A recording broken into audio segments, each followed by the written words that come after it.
সাইফুদ্দিনের all-rounding পারফরমেন্সে জিতল Atlanta fire. সাইফুদ্দিনের বোলিংয়ে প্রতিপক্ষ দিশেহারা। তো দর্শক, বিস্তারিত জানতে অবশ্যই ভিডিওটি না টেনে দেখুন এবং সাবস্ক্রাইব করে পাশে থাকুন।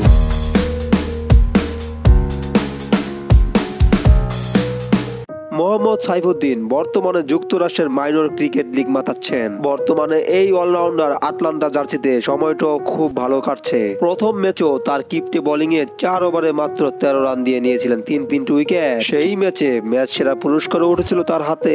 আজ পারফরমেন্স যে আরো বড়। সাইফুদ্দিন আজ বলে ব্যাটে জ্বলে উঠেছেন। টসে জিতে সাইফুদ্দিনের দল আগে ব্যাট করে 20 ওভারে 236 রান সংগ্রহ করেন। শেষ দিকে সাইফুদ্দিনের মাত্র 18 বলে 3 ছক্কায় এবং 2-4 করেছেন 32 রান। 237 রানের লক্ষ্য দেওয়ার পরে দলের অধিনায়ক বল হাতে তুলে দেন সাইফুদ্দিনের হাতে।